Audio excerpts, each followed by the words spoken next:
وأوصافي وحالاتي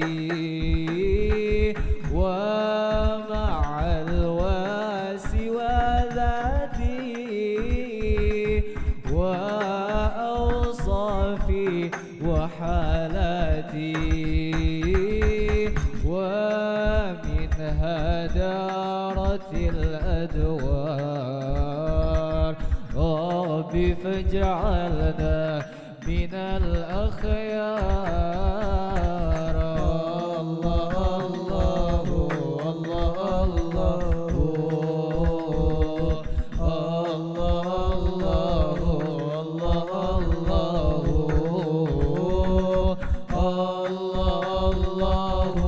الله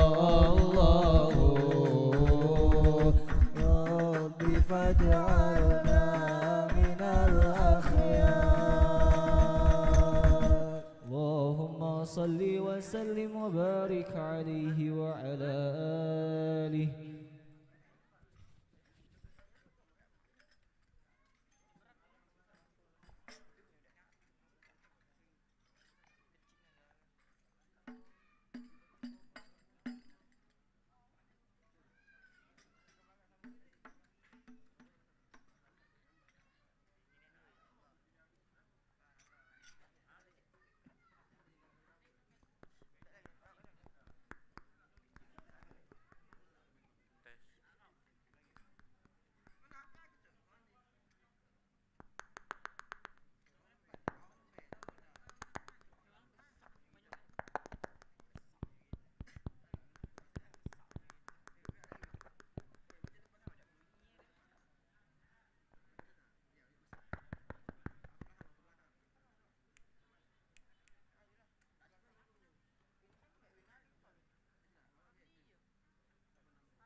Bismillahirrahmanirrahim.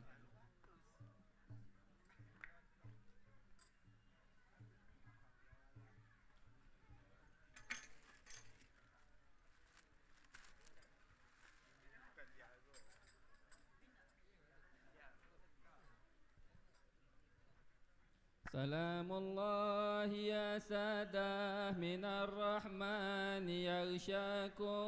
سلام الله يا سادة من الرحمن يغشاكم. عباد الله جئناكم قصدناكم طلبناكم. سلام الله يا سادة من الرحمن يغشاكم. تعينونا تغيثونا بهمتكم وجدواكم. سلام الله يا سادة من الرحمن يغشاكم. فأحبونا وأعطونا عطاياكم هداياكم. سلام الله يا سادة من الرحمن يغشاكم. فلا خيبتم ظني فحاشاكم وحاشاكم.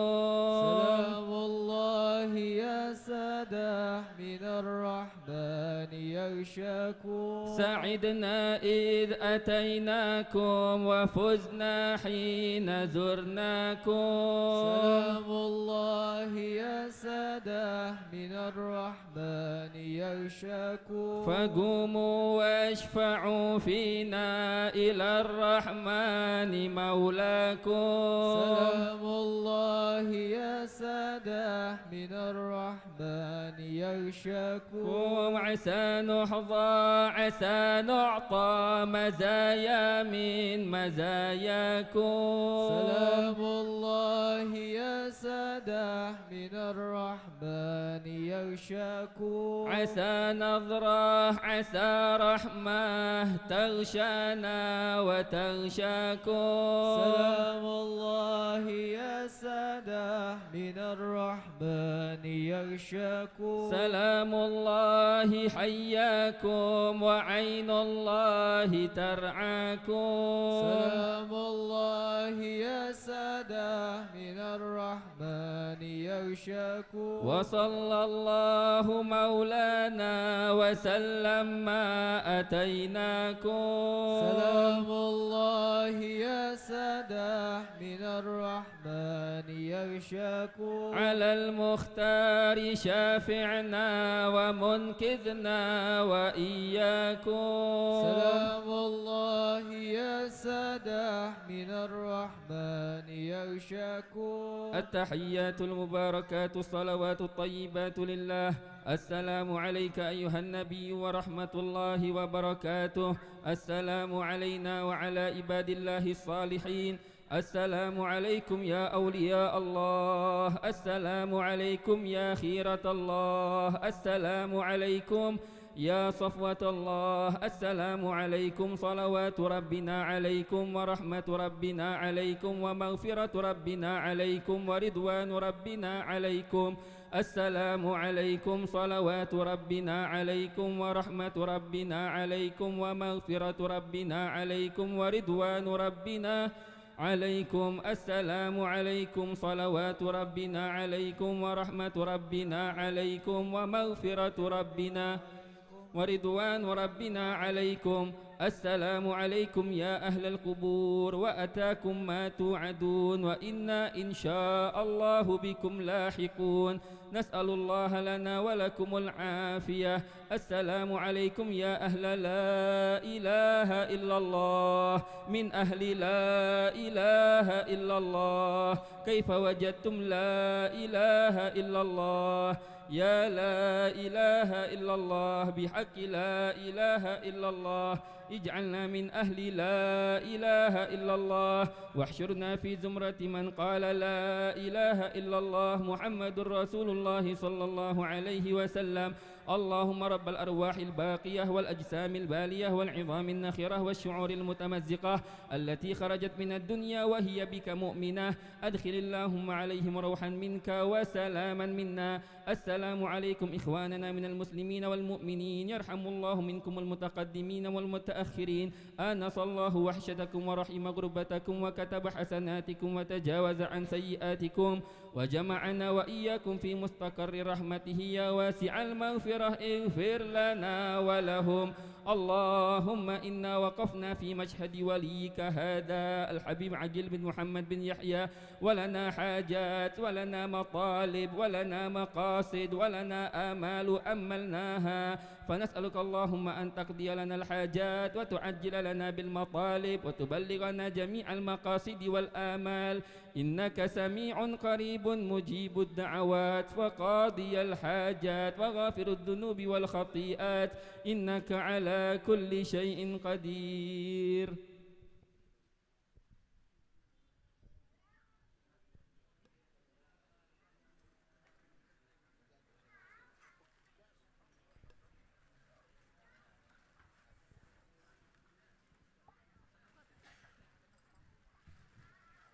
الفاتحة إلى حضرة سيدنا رسول الله محمد بن عبد الله صلى الله عليه وسلم، ثم إلى حضرة نادم هذه المنظومة المغفور له شيخنا وشيخ شيوخنا الداعي إلى رب المعبود الحبيب محمد بن حسين بعبود، أن الله يولي درجاته في الجنة ولا يحرمنا من بركاته وأسرار نفحاته، وأن الله يفتح لنا أسماعنا لسماع الاعتبار للأبصار في ذكر الإسراء والمعراج لنبي المختار صلى الله عليه وسلم، وأن يجعلنا من المقبلين في هذا الشهر للتقرب إلى ربنا العزيز الغفار، ويتقبل منا ومنكم صالح الأعمال، وأن يبدل حالنا إلى أفضل الأحوال، وأيامنا كلها سعادة وإفضال، ويبطل لنا الخيرات والعطايا الجسام، ويصرف عنا السيئات والأسقام، ويغفر لنا الذنوب والآثام، ويبلغ لنا المرام، وأن يجعل التقوى لنا أربح بضاعة، ولا يحرمنا الله من صاحب الإسراء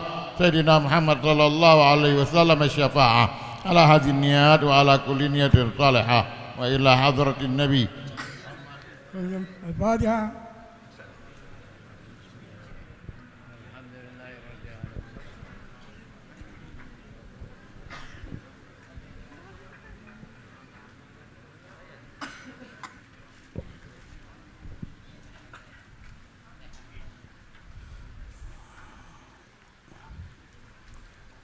يا رب بالمختار فرج كربنا وأمدنا بسر للإسراء،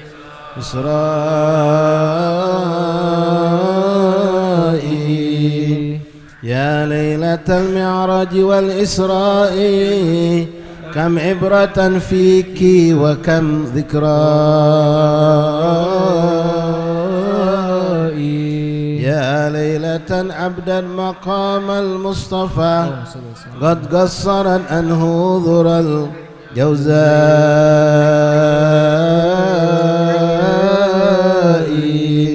سبحان من أسرى بخير عباده وحبيبه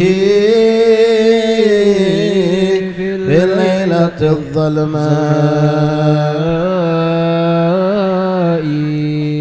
من مسجد ذي حرمة في مكة للمسجد الأقصى بغير عناء،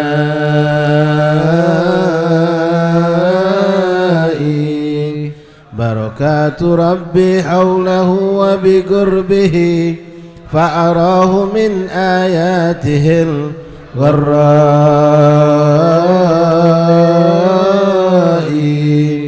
ركب البراق وآخذ بركابه جبريل يحرسه من الأعداء، وبطيبة قال الأمين له إلى هذه تهاجر موطن الآباء، صلي لربك ركعتين فمن هنا أيضا تفارق موضع الأحياء وبمدين صلى بأسفل شجرة قد ظلت موسى بقرب رعائي وبطور سيناء المقدس سره صلى النبي هناك وسط عرائي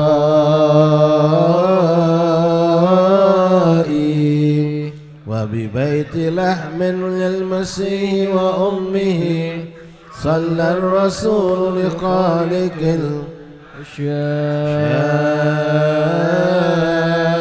الأشياء وتعقب الإفريت إثر نبينا من فيه شعلة ناره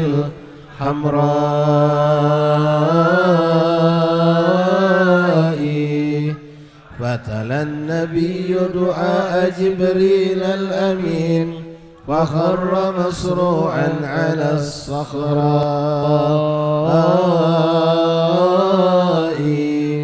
ورأى أناسا زرعهم وحصادهم يومين ثم بدا بحال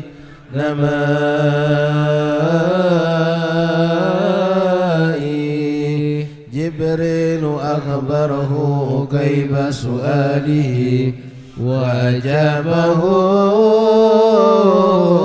أهل الجهاد أولئك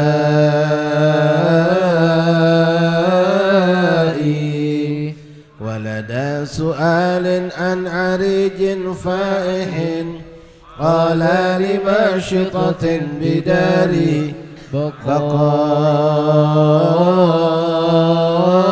بقائي ولقد أراه الله إذ أسرى به أنواع تعذيب على الخبثاء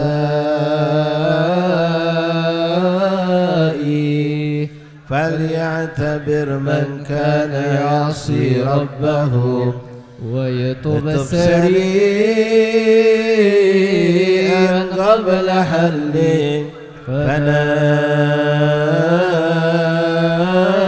فنائي وأتى على واد فحس نبينا بشدى نصيب عاطر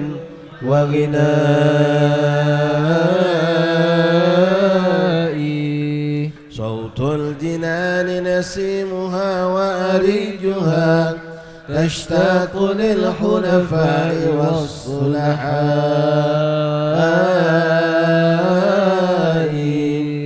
وبثاني واد مر راح نتانة ووعادويا راجف الأرجاء صوت لنيران تتوق لأهلها من كان لله من الأعداء من فتنة الدجال يا صاحي استعذ فلقد رآه بعينه العوراء وهناك أملاك رآهم يحملون عمود إسلام عظيما ضياء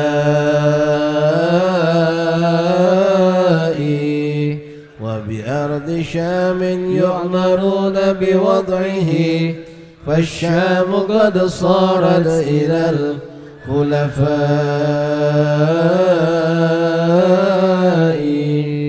ودعاه للتهويد والتنصير صوتا ما استجاب له بكل إباء وبدت له الدنيا بصورة غادة حسناء لم تحظى برد دعاء مرة أخرى لقد ظهرت له مثل العجوز دنت لوقتي فنائي وتعرض الشيخ اللعين له يناديه هلوم فباء بالإخزاء يا رب بالمختار فرج كربنا وأمدنا بسر الإسراء يا رب بالمختار فرج كربنا وأمدنا بسر الإسراء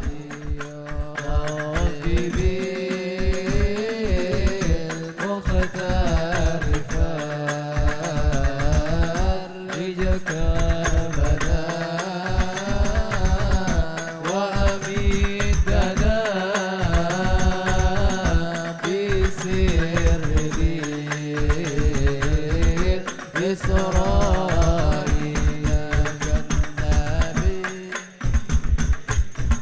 يا جماعة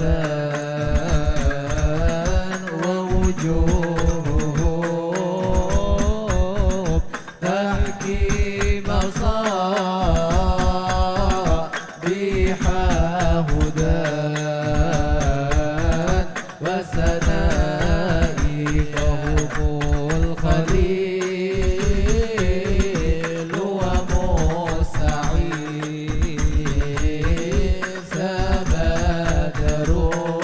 سبادروا بتحية للمصطفى وندائي ورأى الحب بالمختار فرج كربنا وأمدنا بسر الإسراء ورأى الكريم مصليا بكبره وحياة رسل الله كالشهداء وبدا الخليل مع العيال علاهم نور بأسفل دوحة خضراء يا رب بالمختار فارج كربنا ومدنا بسر الإسراء آمله فراد مراحبا بلطيف ألفاظ وحسن ثناء وببيت ما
هو رحمن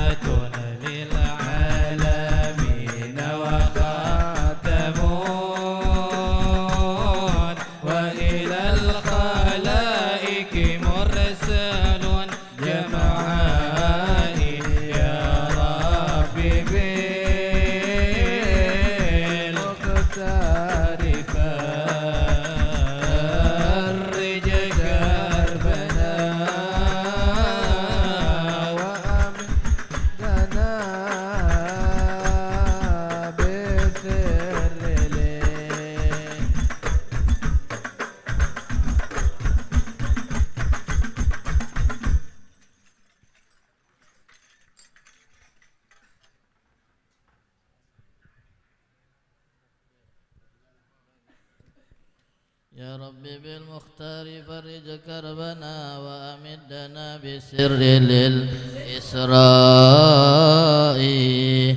والأمة الوسطى لأحمد فضلهم يربو على غير لهم وسواء وكتابه البرقان تبيان لما قد كان من شيء من الأشياء وتذكروا إذ ذاك فيما بينهم الساعة الحق على استخفاء سكتوا ولكن المسيح أبان عن بعض لأشراط لها بجلاء وتكلم المختار قال بعثت ساعتك هاتين مع الإيماء قدحان من عسل ومن لبن له مما به من عطشة وظماء فأصاب من عسل قليلا وارتوى من كأس در وهو خير غذاء وأتي بمعراج ليرقى صاعدا نحو السماء بهمة قعساء لاقى من الترهيب والتأنيس من رسل وأملاك بكل سماء في أول كان اللقاء بآدم ولديه أسودة بلا إحصاء ورأى الخليل بسابئ أو صابئ ثاري غراس الجنة الغناء في بيتها المعمور صلى معه أرواح أمته ببيض كساء وأتى إلى ملأ هو الأعلى فجبريل كحلس قد بلي للراء وعلى لسدرة منتهى العظمى التي جلت عن الأوصاف للبلغاء من عسجد أوراقها ولا ورقة منها تظل الخلق باستيفاء أمثال غربان العضاه ملائك لم يسأموا التسبيح صبح مساء تأويلها أرواح أمة أحمد ماتوا على الإسلام في السعداء من أصلها تنسب 4 أنهر نهر لخمر ثم نهر الماء وبثالث لبن يسوغ لشارب وبرابع عسل زهى بصفاء والكوثر الموعود موردنا غدا ينساب منها فائق الإرواء ثم جنان الخلد كان دخوله فإذا بهما ما لا رآه رائي والأذن للإنسان ما سمعت به في القلب لم يخطر لدى العقلاء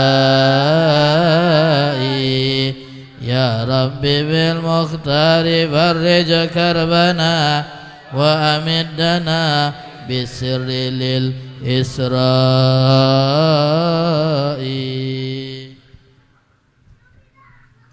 يا ربي بالمختار فرج كربنا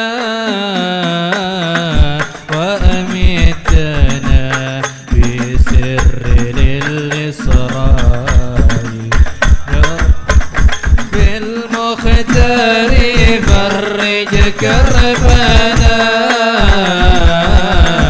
وأمدنا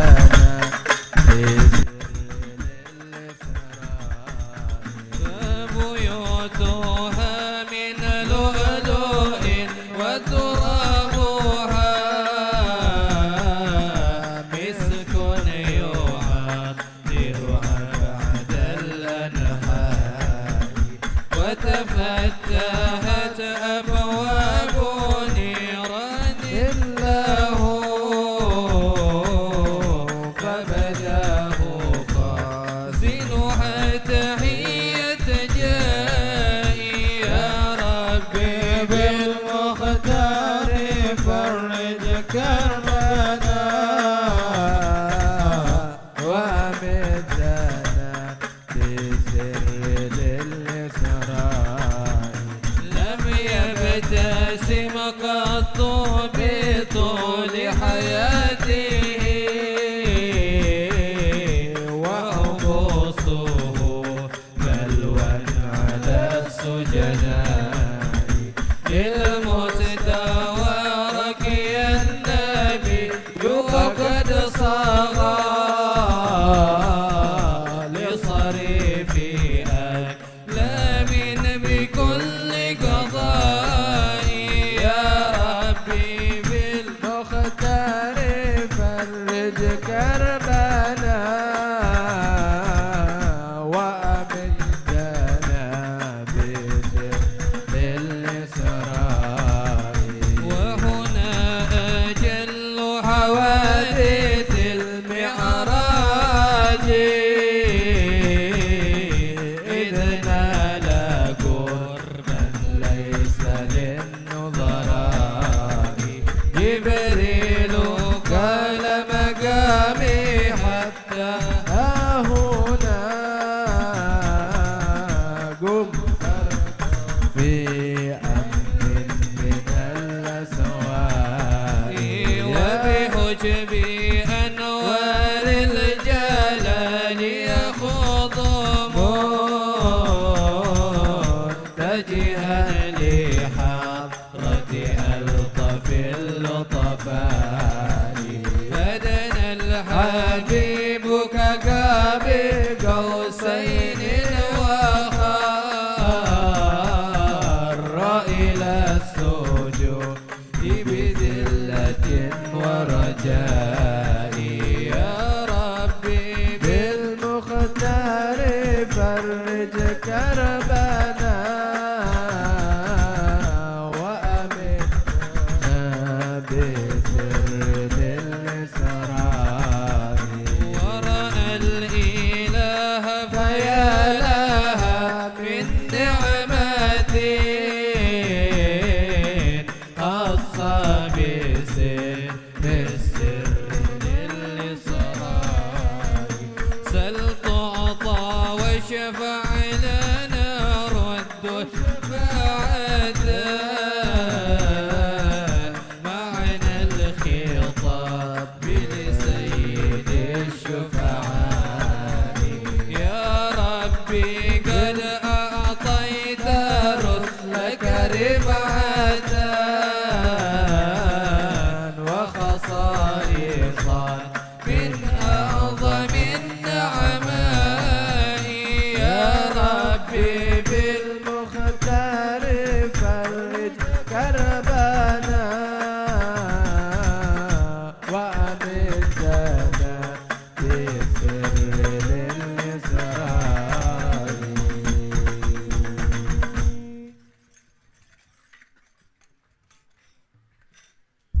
يا ربي بالمختار فرج كربنا وأمدنا بسر للإسراء فبالغليل بخلة خصصته وأخي الكليم خصصته بنجائي ووهبت عيسى من عجائب حكمة وكتابه الإنجيل جم سنائي فأتى جواب الحق جل جلاله خص الرسول بأعظم الآلاء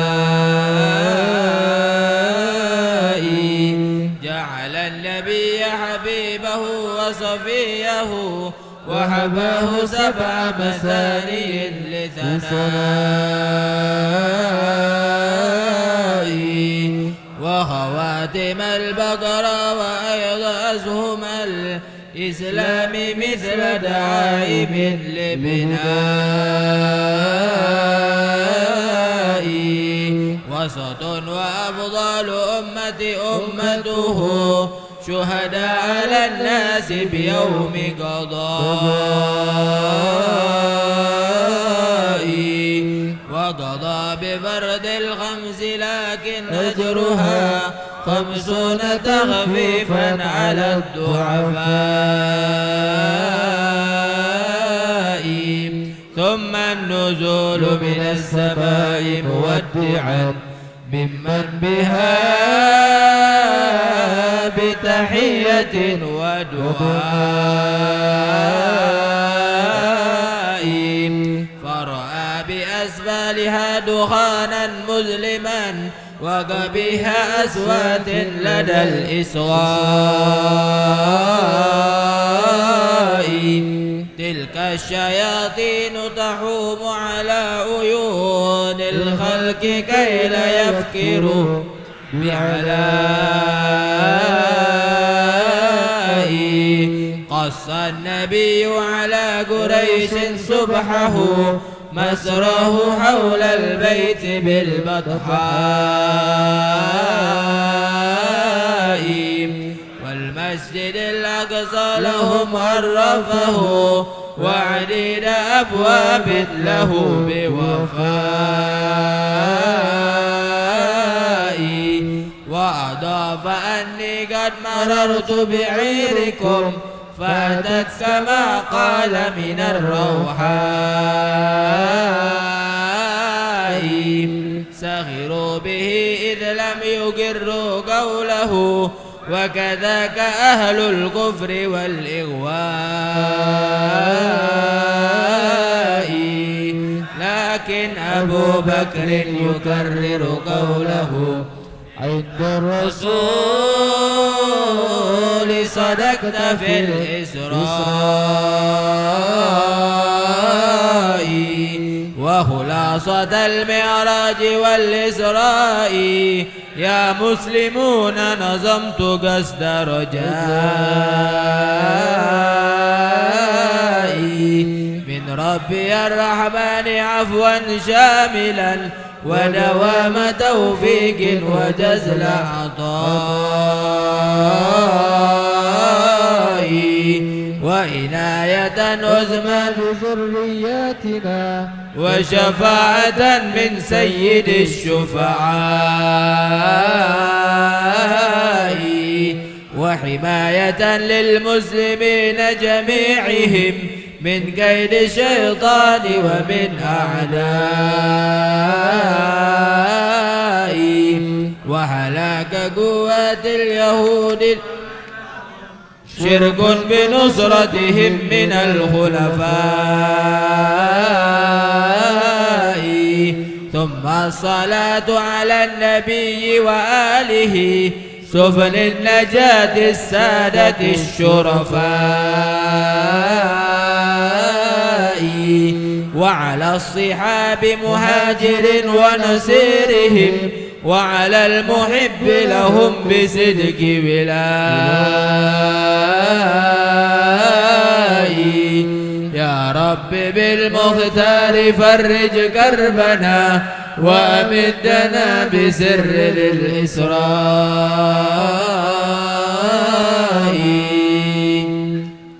صلوا على نور الذي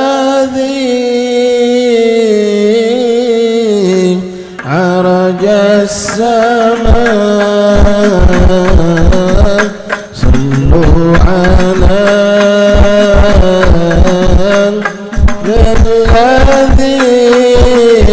الذي عرج السماء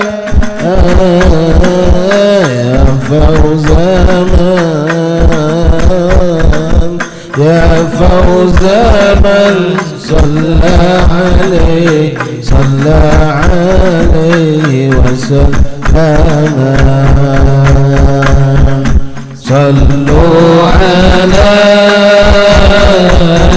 النور الذي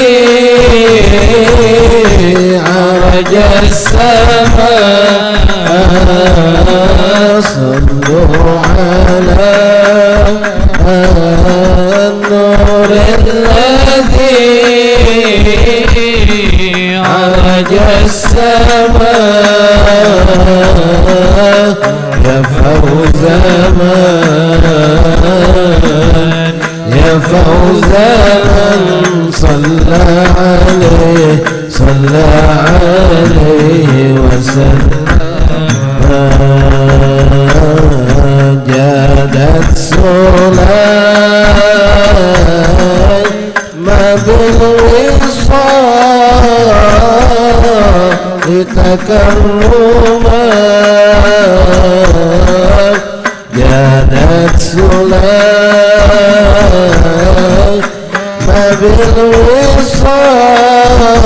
بالوصال تكرما وسر السرور إلى الفؤاد وقيما صلوا على نور الذي عرج السماء صلوا على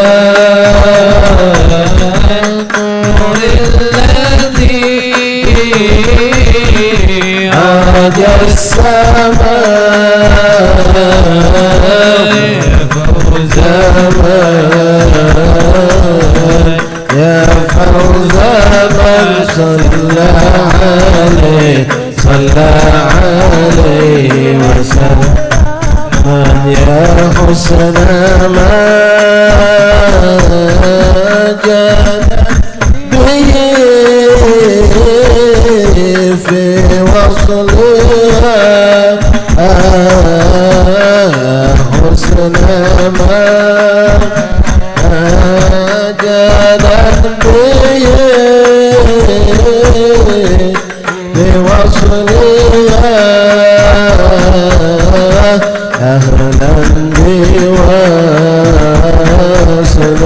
أهلا بواصل فيه نلت المنام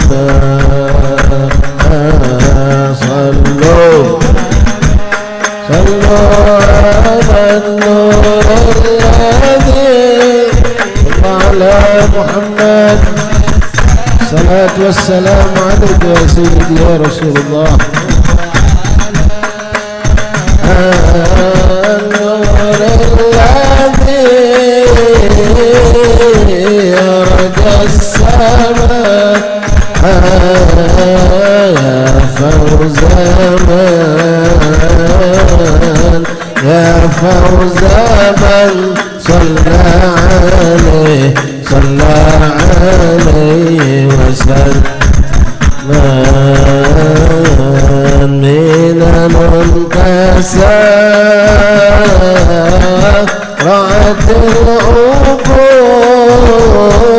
العقول لليلها وإن سارت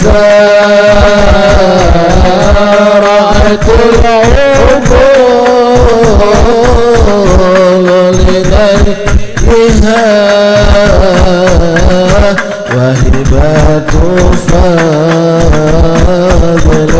وهبة فضل أورثتنا أنعوما صلوا على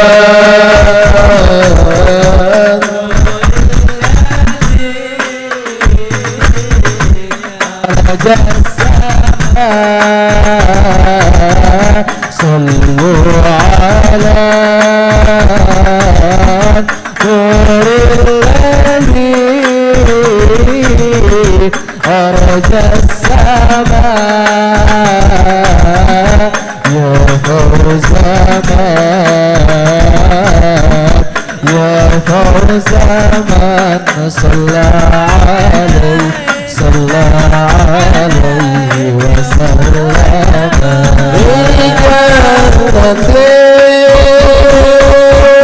ما شغلي بوصفها في جنتين ما شغلي من وصفها إلا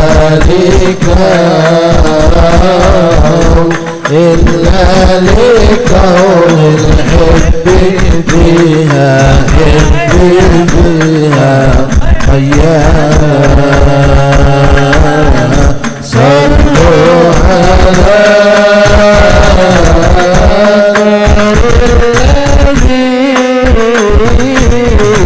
أرج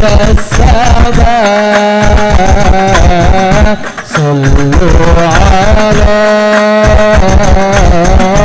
نور الذي أرج السماء يا فوز يا فوز من صلى عليه صلى عليه وسلم إلى دار الحبيب بمحمد شوقي إلى دار الحبيب بمحمد شوق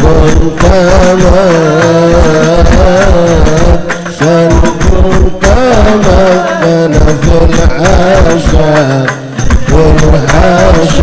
وتقدم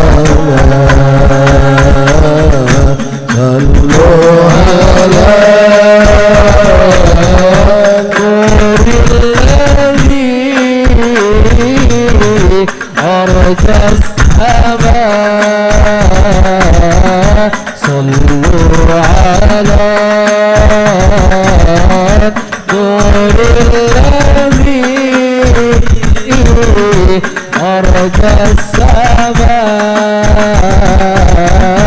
يا فوز يا فوز من صلى عليه صلى عليه وسلم دار حوات لعمرها في جميعها دار حوات لعمرها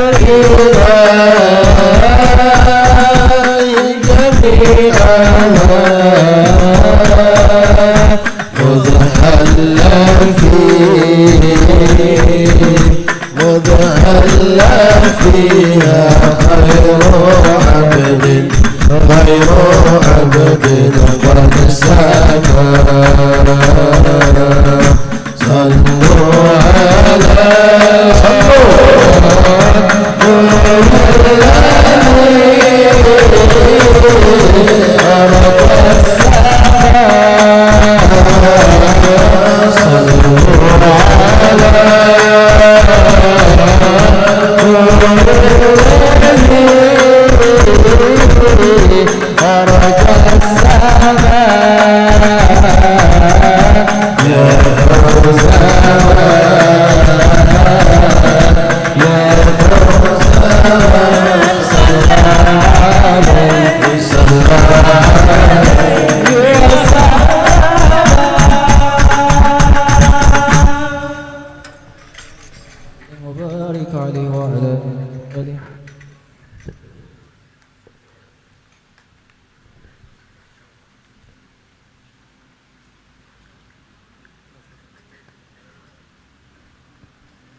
Bismillahirrahmanirrahim. Alhamdulillahi rabbil alamin wal aqibatu lil muttaqin wassalatu wassalam ala sayyidina Muhammadin wa ala alihi wa ashabihi ajmain. Allahumma inna qad azarna qissata miraj nabiyyikal karim wa rasulikal mubarakil azim waqdi alayna bi barakatihi libatal izzi wat takrim wa askinna bi jiwarihi fi darin naim ونعمنا في الجنة بالمقيم. اللهم إنا نسألك بجاه النبي المصطفى وآله وأصحابه أهل الصدق والوفاء أن تكون لنا معينا وشفيعا وبوئنا من الجنة غرفا وارزقنا بجاهه عندك قبولا وعزا وشرفا. اللهم إنا نتوسل إليك اللهم إنا نتوسل إليك بنبيك المختار وآله الأطهار والسادة الأبرار أن تكفر عنا الذنوب والأوزار يا الله يا عزيز يا جبار. اللهم اعرضنا من جميع المحاسد والمفاسد والمكاره والمخاوف والأخطار واجمع بيننا وبينه في دار القرار وتقبل منا ما قدمناه من يسير أعمالنا في الإعلان والإصرار وارحمنا برحمتك واغفر لنا فإنك أنت الغفور الغفار.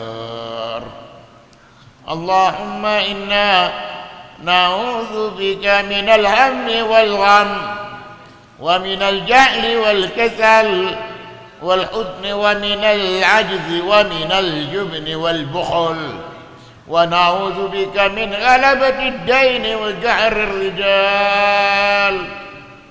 اللهم تقبل شفاعة سيدنا محمد الكبرى وارفع درجته العليا وآته له في الآخرة والأولى كما أتيت إبراهيم وموسى. اللهم اجعل سيدنا محمد من أكرم عبادك عليك كرامة ومن أرفعهم عندك درجة ومن أعظمهم قدرا ومن أمكنهم شفاعة. اللهم أتبعه من أمته وذريته ما تجر به عينه واجزه عنا خير ما جزيت نبيا عن أمته واجزي الأنبياء والمرسلين كلهم خيرا. وصل وسلم على سيدنا محمد وآدم ونوح وإبراهيم وموسى وعيسى وبينهم من الأنبياء والمرسلين صلاة وسلاما دائمين إلى يوم الدين. اللهم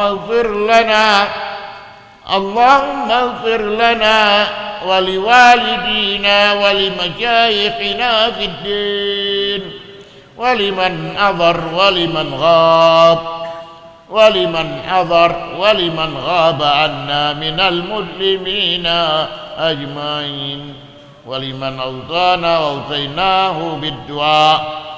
اللهم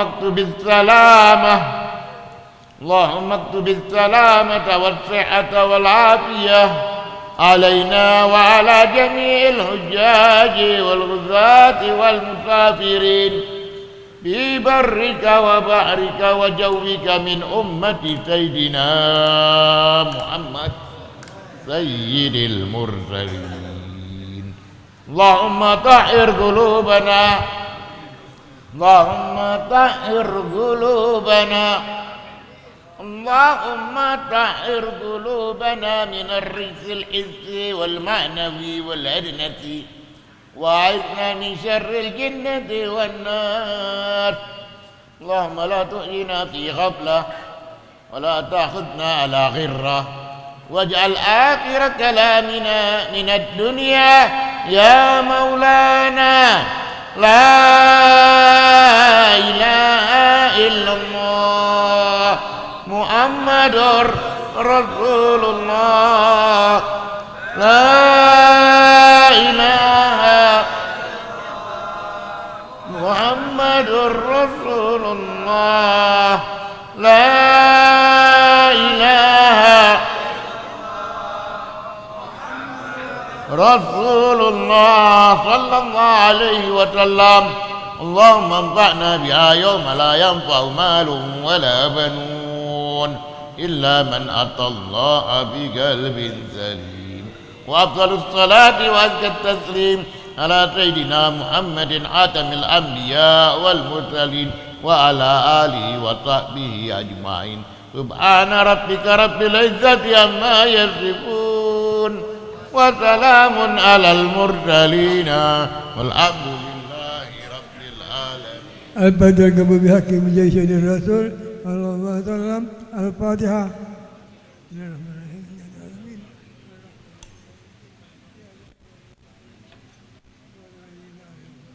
تقبل منا برحمتك يا ارحم الراحمين ويا المسلمين وصلى الله وسلم الحمد لله رب العالمين.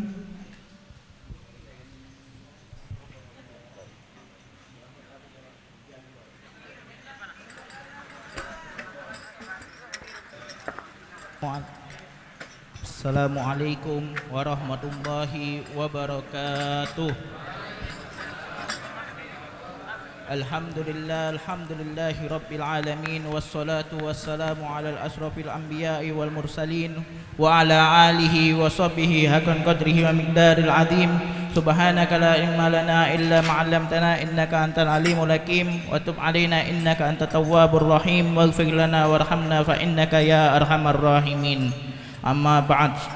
Sama-sama yang kita muliakan para habaib wal asatiza, wabil khusus Sayyidul Walid Abuya Habib Umar Abdul Aziz bin Abdul Rahman bin Syahab dan Abuya Muhsin bin Abdullah Al-Absi dan Al-Habib Ali bin Abdullah Al-Hamid dan pembina daripada Majlis Isra wal Mi'raj Nabiuna Muhammad sallallahu alaihi wasallam Al-Habib Syukri bin Ali bin Syahab, dan masih banyak lagi habaib hadirin yang tak lupa kita muliakan. Dan kami terima kasih daripada Ashab Irtibat mengucapkan terima kasih kepada Sahibul Bait Habib Agil bin Yahya. Alhamdulillah, kita kembali lagi bersyukur kepada Allah Subhanahu wa taala dapat hadir di rangkaian acara Isra Mi'raj Nabiuna Muhammad sallallahu alaihi wasallam di Maqbarah Al-Habib Agil bin Muhammad bin Umar bin Yahya. Dan juga ini yakni ihtitam majlis sementara daripada majlis zikir bulanan, dan juga sekaligus membaca kitab I'tibar li Ulil Absar karangan Al-Habib Muhammad bin Husin Ba'bud. Salawat beriring salam tak lupa kita berikan kepada Nabiuna Muhammad sallallahu alaihi wasallam. Semoga berkat pembacaan salawat kita mendapatkan daripada syafaatnya baginda Habibuna Muhammad sallallahu alaihi wasallam. Sebelum memasuki daripada acara inti, izinkan kami untuk menyampaikan beberapa undangan berikutnya. Besok malam pada hari Rabu malam Kamis, acara Isra Mi'raj akan dilaksanakan di Majlis Zikir Ziarah Sebang Ulu yang bertepatan di alamat Telaga Suida 14 Ulu, acara ba'da Isya. Kemudian hari Kamis malam Jumat, acara Isra Mi'raj Nabiuna Muhammad sallallahu alaihi wasallam di Musala Al-Mubarak, yakni di 7 Ulu di Lorong Kenduruan. Acara juga ba'da Isya.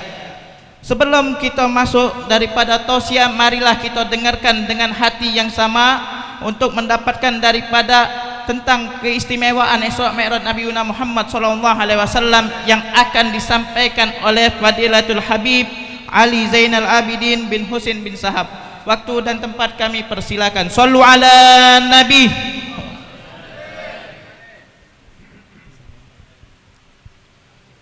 Bismillahirrahmanirrahim. Assalamualaikum warahmatullahi wabarakatuh.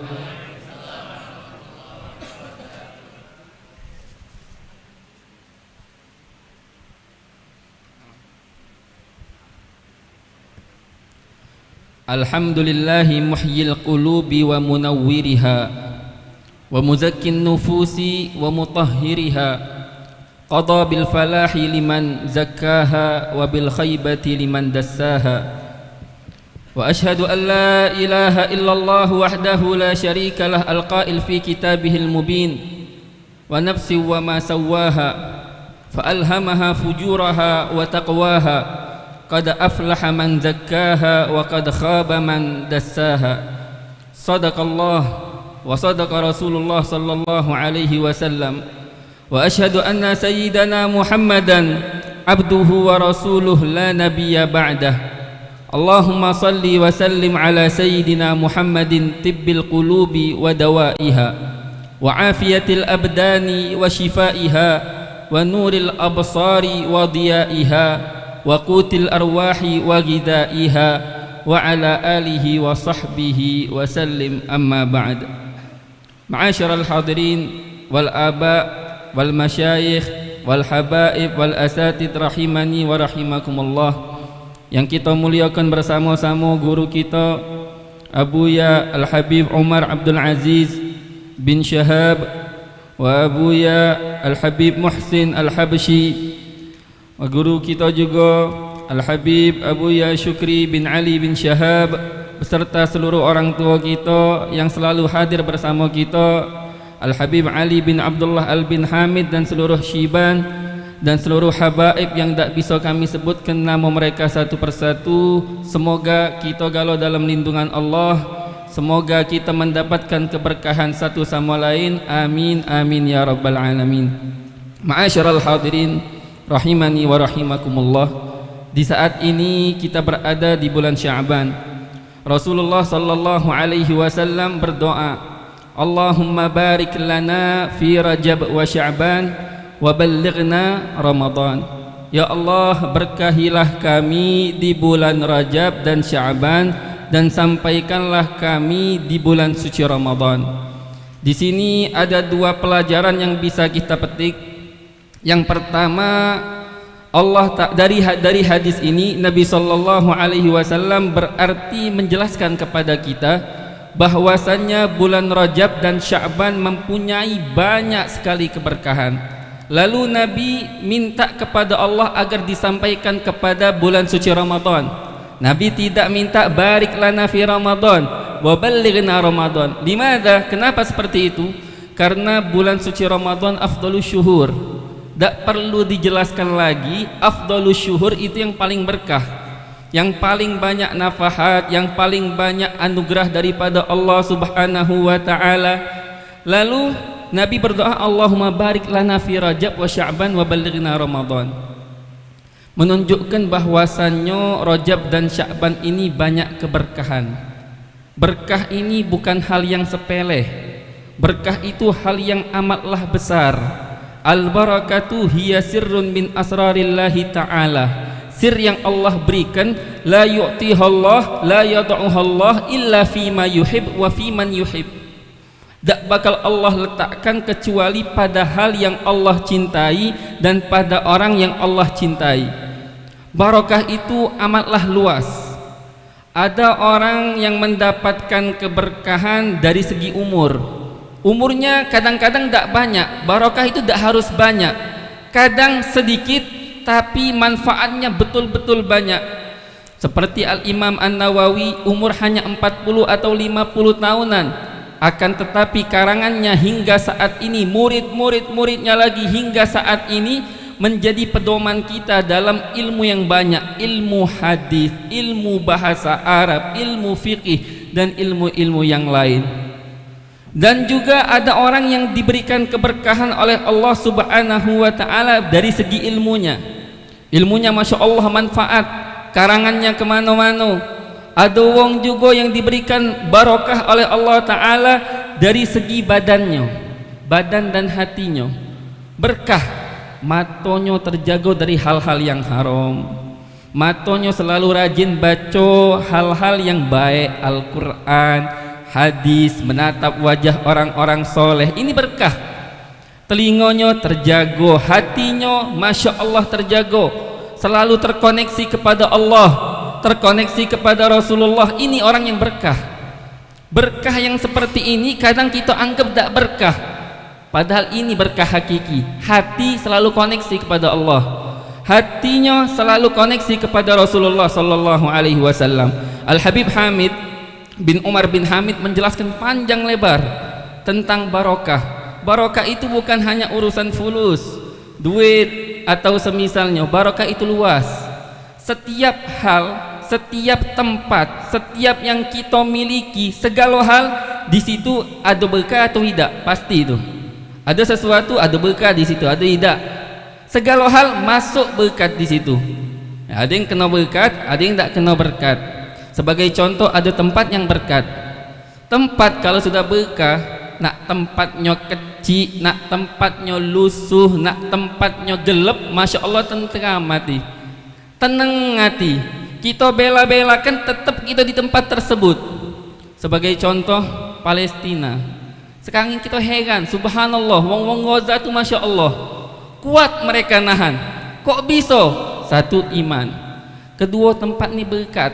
Nak dibom sebanyak apa tetap berkat tempat itu. Mereka merasakan kenyamanan, tentram hati mereka. Walaupun tiap hari dengar bom para mujahidin, tentram hati mereka. Kok bisa? Berkah. Allah Ta'ala berfirman, subhanalladzi asra bi'abdihi laylam minal masjidil harami ilal masjidil aqsa alladzi barakna haulah. Berkahi sama Allah Ta'ala. Berkah ini, kata Al-Habib Abdullah Al-Haddad, Allah tak menyebutkan kebaikan dalam Al-Quran, melainkan menyebut berkah juga disifati sama Allah. Contoh, malam yang paling mulia, malam Lailatul Qadar. Untuk kita umat Nabi Muhammad sallallahu alaihi wasallam, untuk Nabi Muhammad Lailatul Isra wal Mi'raj. Tadi berkah dia omongi. Lailatul Qadar, inna anzalnahu fi Lailatul Qadar. Di ayat lain, inna anzalnahu fi lailatin mubarakatin inna kunna mungdirin. Berkah. Segala hal yang baik Allah sebut berkah. Makanya kata para salaf-salaf kita terdahulu, mereka tentang berkah ini nomor satu. Banyak sedikit kaget, berkat tak dulu. Sedikit berkat lebih baik ketimbang banyak tidak berkat. Makanya mereka kadang-kadang satu ilmu yang mereka dapat, mereka agungin. Nah, cak mana biar kita dapat berkah? Dalam hadis qudsi Allah Ta'ala, bukan hadis ini, fi ba'dil kutubil munazzalah, di sebagian kitab-kitab orang-orang terdahulu disebutkan, Allah Ta'ala berfirman, ibna Adam, duhai anak Adam, ati'ni fa innaka in ata'tani fima amartu raditu wa idza raditu baraktu. Anak Adam, jikalau engkau taat kepadaku, maka aku akan ridha kepadamu, dan jikalau aku ridha kepadamu, maka aku akan berkahi urusanmu. Subhanallah. Sebagian wong berkatnya dari segi amal. Ini yang Masya Allah, amalnya sedikit, pahalanya banyak. Terkadang kena gil yugol fil akhirah ba'den, di akhirat itu nanti ada wong bukan ulama, bukan wong yang alim, tapi Masya Allah pahalanya, amal ibadahnya lebih banyak ketimbang wong alim. Kok bisa? Berkah. Cak mana caranya biar dapat berkah? Cari ridha Allah. Cak mana cari ridha Allah Subhanahu wa ta'ala? Imtithal awamirillah wajtinab nawahi, menjalankan segala perintah Allah dan menjauhi segala larangan-larangan Allah Subhanahu wa ta'ala. Allahumma barik lana fi Rajab, wa Sya'ban wa ballighna Ramadan. Bukan hal yang biasa. Kadang kita belajar lebih banyak ditekankan adab sama guru. Berkat itu yang dicari, barokah itu yang mahalnya. Kalau wong sudah ilmunya barokah sedikit, masya Allah manfaatnya meluas. Dan tidak dilupakan pula ilmu yang disampaikan, walaupun sedikit tidak dilupakan sama murid-muridnya. Murid pengen dapat berkat guru, kita pengen dapat sesama berkat sesama ini, yaitu dengan satu sama lain menghargai, saling menghargai, baru kita dapat berkah. Ini yang pertama. Allahumma barik lana fi Rajab wa Sya'ban wa ballighna Ramadan. Tentang berkah. Terus yang kedua, dari hadis ini juga, kenapa Nabi berdoa dari bulan Rajab, Sya'ban, isti'dad li Ramadan, siap-siap untuk Ramadan. Kalau tadi kita disuruh untuk memandang Rajab Sya'ban ini bukan sepele, li'annal madad ala qadril mashhad. Madad, pemberian Allah, anugerah Allah tergantung seberapa besar pengagungan kita akan hal tersebut. Itu baru kita dapat madad. Semakin besar pandangan kita, semakin banyak madad yang kita dapat. Ini yang kedua, al-madad ala qadril isti'dad. Madad yang kita dapat tergantung becak mana persiapan kita. Masya Allah, sunnatullah, adatullah, Allah jadikan segala hal yang mulia itu butuh persiapan. Butuh persiapan, butuh penyucian jiwa. Dan segala hal yang agung intinya tazkiyatun nafas. Bulan suci Ramadan tujuannya tazkiyatun nafas. Salat tujuannya tazkiyatun nafas, sehingga kita ini layak untuk mengibadahkan diri kepada Allah. Tazkiyatun nafas intinya. Dan Allah jadikan sebelum kita melakukan hal-hal yang agung, terlebih dahulu kita disuruh menyucikan diri. Siap-siap. Banyak contohnya. Salat harus bersuci dulu, wuduk terlebih dahulu. Contoh lagi Isra Mi'raj. Sekelas apa Nabi SAW udah paling suci, tapi tetap disuruh siap-siap. Nabi nunggu di Hijr Ismail, didatangi 3 malaikat, Jibril, Mikail, dan salah satu malaikat lain lagi. Yushaqu sadruhu syarif sallallahu alaihi wasallam. Dibelah dulu dado Nabi, dicuci pakai air Zam-Zam biar lebih siap.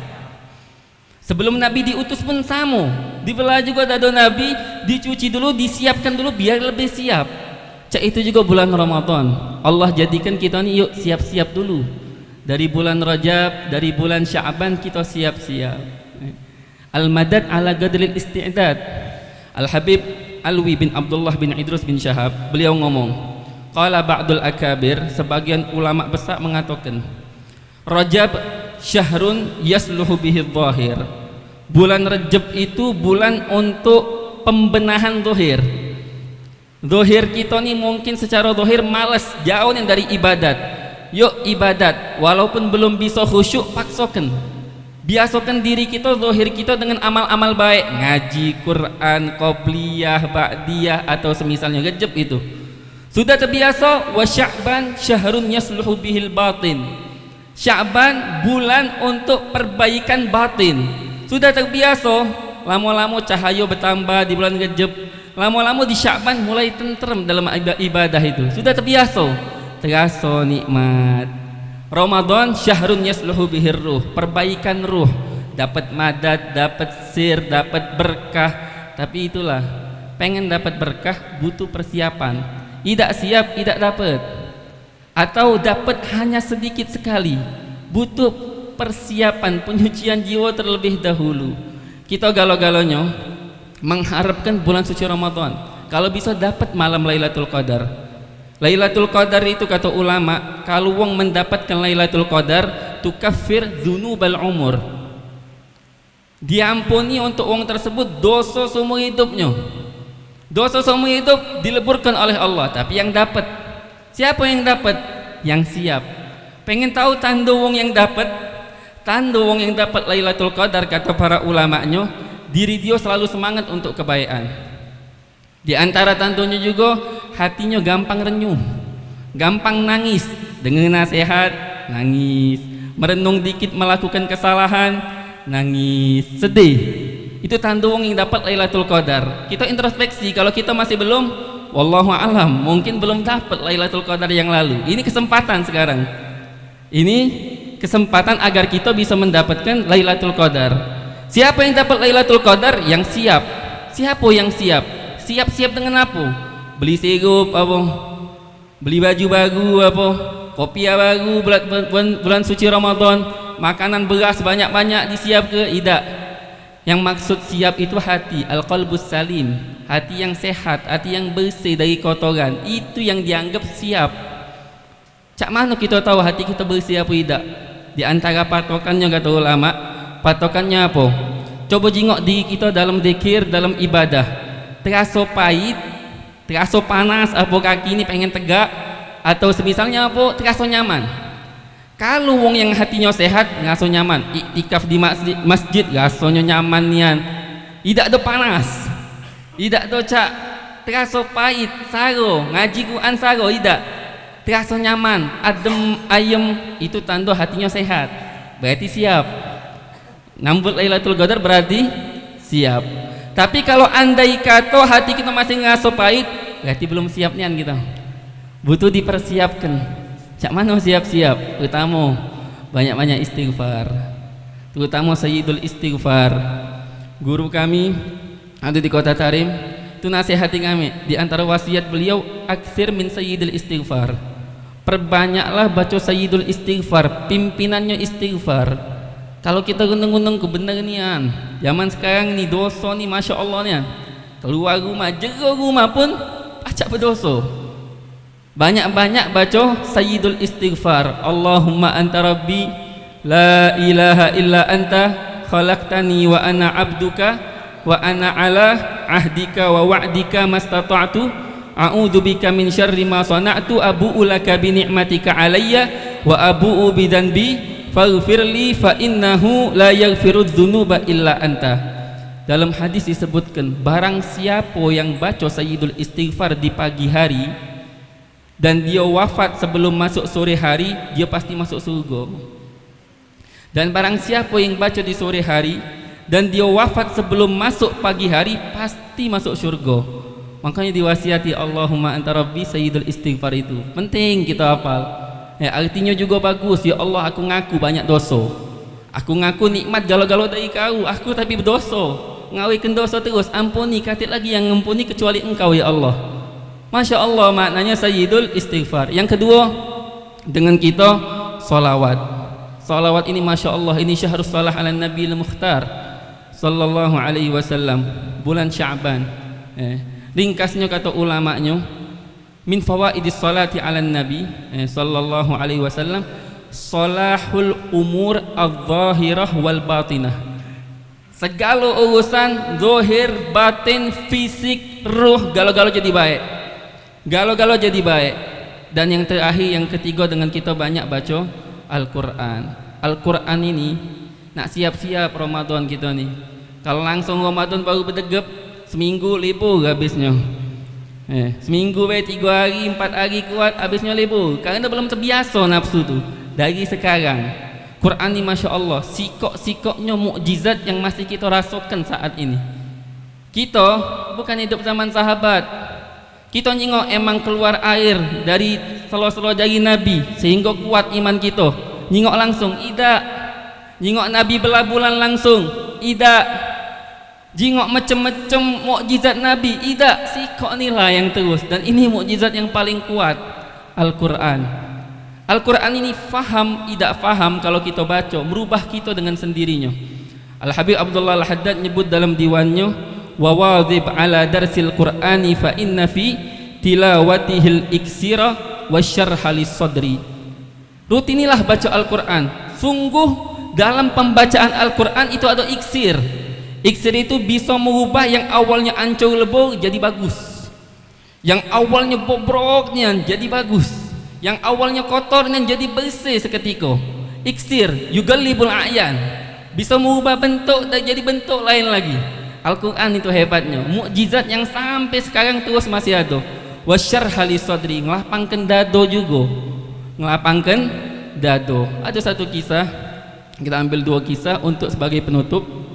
Yang pertama, zaman dahulu, ini cerita masyhur. Ada wong tua rento, punya kebiasaan istiqomah baca Al-Quran tapi tidak faham, karena bukan wong yang mempelajari ilmu agama serius, tidak faham, dijingok sama abahnya, sama anaknya, babot apa baca Al-Quran, faham juga tidak, untuk apa katik faedah, aku tanya kau tak cak jawab.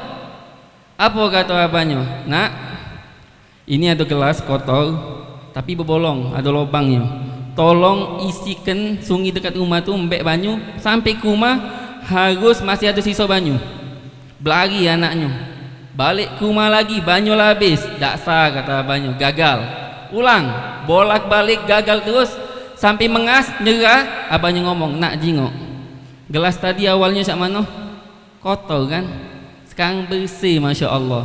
Cak itu juga aku baca Al-Quran, memang tidak faham, tapi lama-lama hati aku jadi bersih. Dan kisah yang terakhir, kisah tentang As-Sayyid Muhammad Al-Majdub. Ini gurunya Al-Habib Ali Al-Habsyi. As-Sayyid Muhammad Al-Majdub di kota Madinah. Disebutkan dalam kitab Kunuzus Sa'adatil Abadiyah kalam Habib Ali Al-Habsyi, beliau cerita As-Sayyid Muhammad Al-Majdub pas lagi masih kecil, abahnya Masya Allah masih kecil dipanggil sahabat abahnya, wahai Muhammad, aku pengen bulan ini engkau janji kepadaku dua hal. Pertama, tidak melakukan maksiat sama sekali. Yang kedua, engkau janji sama aku tiap hari baca Quran sehari sejuz sehari sejuz, sebulan hatam. Subhanallah, bulan pertama dibaca sama Habib Muhammad ini, masih kecil, berhasil. Bulan kedua dipanggil lagi sama abahnya, nak, aku pengen kau janji lagi. Terus tiap bulan baca itu, tidak lama anak ini ngomong sama abahnya tiba-tiba, masih kecil, bah, izinkan aku ini pengen berjumpa dengan Nabi SAW. Izinkan aku. Bingung abahnya, kaget dulu nak, bukan sembarang izin ini, kaget dulu. Akhirnya bapaknya datang ke ulama-ulama di kota Madinah, ditanyakan, ulama kaliber di zaman itu, ditanya, kata ulama itu, tanya sama anak kau, dia ngomong baca itu tuh melok-melok wong bae, apa memang betul dari diri dia dewek, dari hati dia ngomong cak itu? Balik abai nanya sama anaknya, nak, cak mano? Melok-melok wong bae apa cak mano? Idak bah, hati aku lah panas nian, rindu sama Nabi SAW. Akhirnya abangnya datang ke ulama tadi, kata ulama tadi, izin kelah. Abangnya balik, nak, aku izini kau. Tidak sampai 3 hari, subhanallah, karena hatinya lah siap, bersih dengan Al-Quran, budak kecil pula.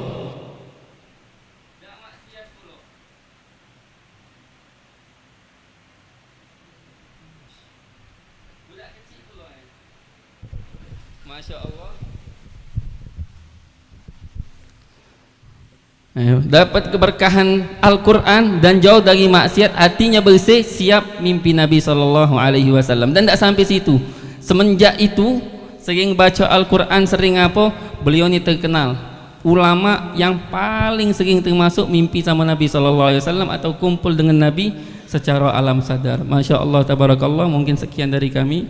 Apabila ada kata-kata yang apabila ada kata-kata yang salah, kami mohon maaf, dan kepada Allah kami memohon ampun. Hakadha minni wal afwu minkum. Wassalamualaikum warahmatullahi wabarakatuh. Moga-mogahan apa yang disampaikan tadi oleh Al-Habib Ali bin Husain bin Syahab itu bermanfaat buat kita semua. Amin ya rabbal alamin. Kami daripada segenap panitia dan Sahibul Bait Al-Habib Aqil bin Muhammad bin Yahya mengucapkan ribuan terima kasih atas kehadiran antum semua, dan juga acara penutup, yakni dengan doa penutup yang akan disampaikan oleh Al-Habib Muhsin bin Abdullah Al-Habsyi. Talqin dzikir wa doa. Bismillahirrahmanirrahim. Bismillah walhamdulillah wa la ilaha illallah. Astaghfirullah wa sallallahu ala rasulillah.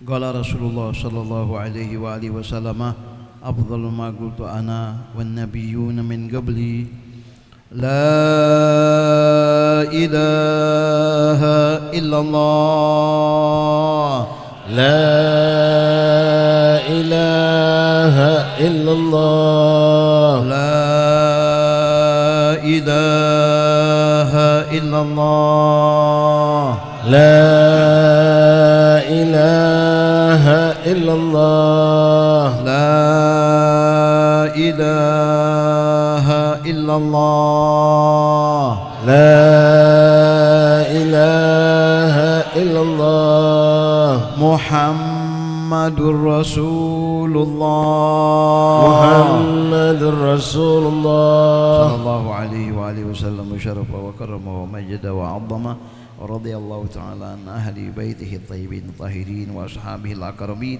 وأزواجه الطاهرات أمهات المؤمنين وعلينا معهم وفيهم برحمتك يا أرحم الراحمين اللهم اجعل جمعنا هذا جمعا مرحوما وتباركنا من بعده تباركا معصوما ولا تجعلنا ومن معنا وحوالينا شقيا مطرودا ومعروما اللهم اجعلنا ممن يستمعون القول فيتبعون أحسنه وصلى الله على سيدنا محمد وعلى آله وصحبه وسلم الحمد لله رب العالمين بشر الفاتحة بسم الله الرحمن الرحيم الحمد لله رب العالمين الرحمن الرحيم مالك يوم الدين إياك نعبد وإياك نستعين اهدنا بسم الله الرحمن الرحيم يا أبي سلام طلبنا ومسلمين ديننا بخير أناب ومؤمنين يا قوي مجد اكبر شر المؤمنين وصلى الله وسلم الحمد لله رب العالمين.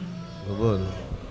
Fadhal ikhwan untuk membentuk halakoh, satu halakoh 4 orang. Sini kami untuk majelis zikir ziarah besok waktu ba'dal maghrib tetap akan dilaksanakan majelis zikir di Masjid Al-Haddad. Jadi waktu ba'dal maghrib kita seperti rutin kita bacaan zikir Asmaul Husna, qasidah mudhariyah, munajat dan lain-lain di Masjid Al-Haddad. Kemudian nanti malam Ahad ketika penutupan majelis zikir ziarah Kambang Koci dan sekaligus penutupan rangkaian Samirat, ba'dal maghrib pun tetap diadakan majelis zikir di Musalla Al-Fakhr Lorong Asia Kampung Ilir. Ba'dal maghrib kita akan laksanakan dulu majelis zikir seperti biasa, baru lanjut dengan kumpul di Masjid Kambang Koci insyaallah. Atas nama keluarga besar Al-Habib Hussein bin Syihab, keluarga besar anak keturunan Sahibul Maqam Habib Agil, mengucapkan ribuan terima kasih kepada kita semua yang hadir, terkhusus para habaib, para asatidz, para syiban, dan kami minta maaf atas segala kekurangan yang mungkin terjadi di majelis ini. Syukran. Assalamualaikum warahmatullahi wabarakatuh.